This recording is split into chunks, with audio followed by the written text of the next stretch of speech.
when there is dialogue, whether it's good or bad dialogue, the fact that we're having a dialogue about these issues, 10 years ago, you would say ESG, people would have no idea what you're talking about. So that's for me is an important sign of progress. I think more and more businesses, investors are beginning to understand the importance of thinking about what they're doing operationally as a business, how they're making investments, deals with the environment, deals with the social fabric, that deals with how we are governing firms. And I think, frankly, the war in Ukraine, I think, has also, shown a light on why we need to think about what's going to happen in the future. You mentioned, energy prices have gone up. I'm an economist, and when I know that energy prices go up, actually what that does is it curbs the demand for fossil fuels, all other things equal. My view is that fossil fuels, frankly, are too cheap from a social cost perspective. So I think we're having a lot of churning here, and it would be quite extraordinary, given what's at stake, that there would not be a dialogue. So I think this is a good sign. Unless you're an aficionado of ESG, these acronyms will drive you bonkers. But the history, I think, that's interesting to think about is what happened on the financial side on auditing standards. It took a long time, and not every country now, frankly, China's still quite a laggard, but most countries now are abiding by international accounting standards, because if they don't do that, the firms are not going to get investment, right? Absolutely. We're still a long way from that in the area of sustainability and ESG. But the forces, I think, will emerge and are emerging. It's going to take time. I don't think it's not going to happen in 2 or 3 years.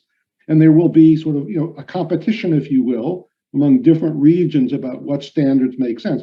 Maybe we're smart and we'll look at what happened on financial audits and say, guys, we don't need to wait all that time. But it's almost like, if you think about the world of standards, whether it's financial or ESG, it's sort of like a natural monopoly, right? You would want to have economies of scale across the entire world where there would be one standard, and we're working there. And part of the work, actually, what we're doing at the ESG Exchange is to actually try to foster that by working with regulators, working with standard setters, and so forth. But there's no naivete here about how long it's going to take. Information is flowing very quickly. Political forces are transboundary in nature. So I think what I said at the very beginning of this discussion was there's more dialogue. There's more explicit recognition of the benefits and, frankly, of the costs. And people are recognizing that this is having the disparate standards is not sustainable, pardon the pun. And so I think what we're going to have to do is drive towards a single standard. But again, it's going to take time. I think it's going to be faster than on the financial side for the reasons I've just mentioned about technology. The world regions are communicating with each other on an instantaneous basis, but it's far more political, clearly, than financial audits are. And I think that's where we're going to, wait for the rubber to meet the road.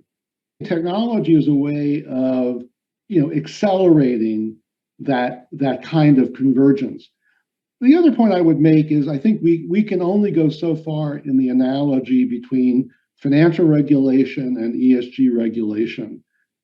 I would wager that most of us on this call and people listening believe that there's probably more at stake in terms of the S and the E for both current, inhabitants of the earth and those coming after us. So I think there's a much different set of incentives at work here.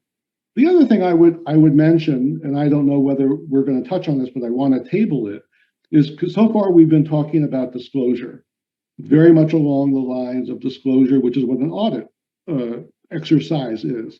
The difference between an audit, which is backward-looking, and ESG disclosure, which is also backward-looking, is that's not going to be enough. It's necessary to have sort of a one-time or every year say, well, what did you do good? What did you do bad in terms of firm A and B?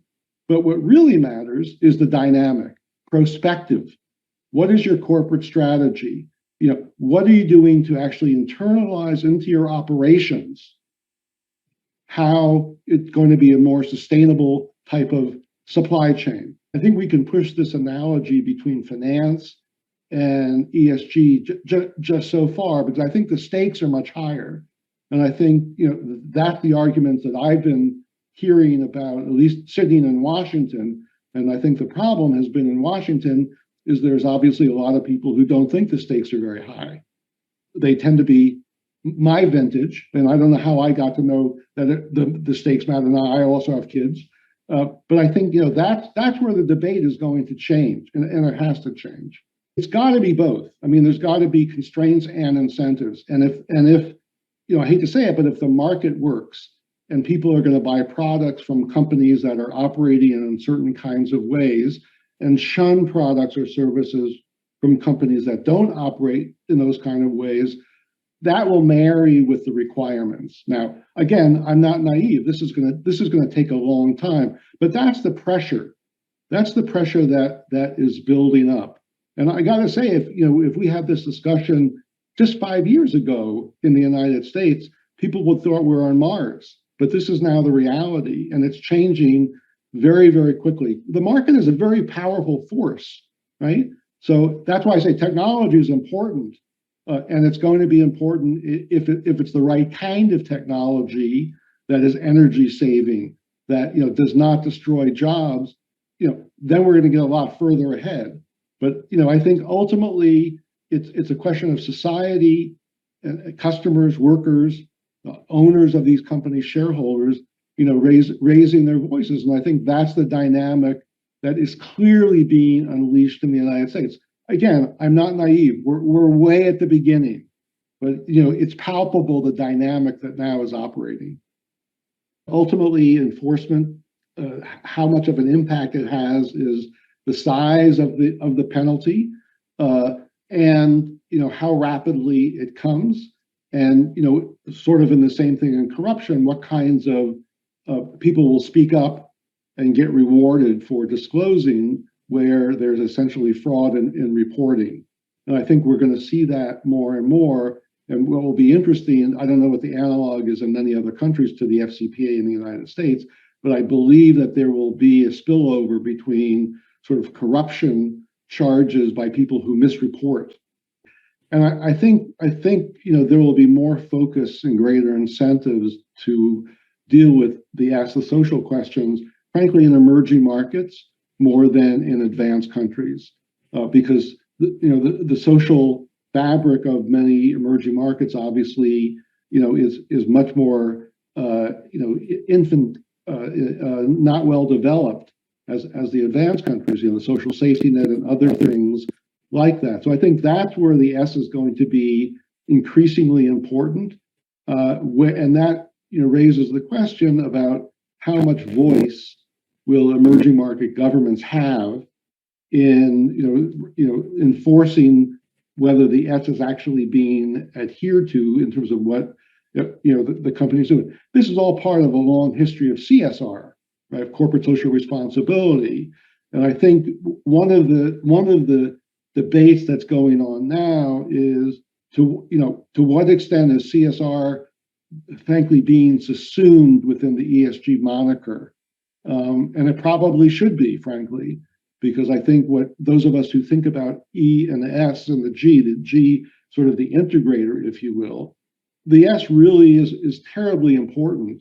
As I say, it's certainly important in advanced countries, but I think particularly so in emerging markets, whether it's in Africa, whether it's in poor parts of Asia, poor parts of Europe, Latin America. These are the areas where I think S is going to frankly dominate the conversation and the regulations. I think by putting, again, we can argue until the cows come home about what the acronyms mean, but I think if we think about this as an integrated formula, right, the socioeconomic environment in which we live It's the environment. It's how the workers work. People, raise how, what kind of schools can they go to? That's the S. And then what kind of governments do we have? I'm not worried that CSR becomes subsumed by ESG. Frankly, it's a more compelling framework and an easier to understand framework about the economic development process. If we think about it, that we don't hive off CSR as something that's very special and not connected to these other facets of how businesses do business in markets and how markets develop economically.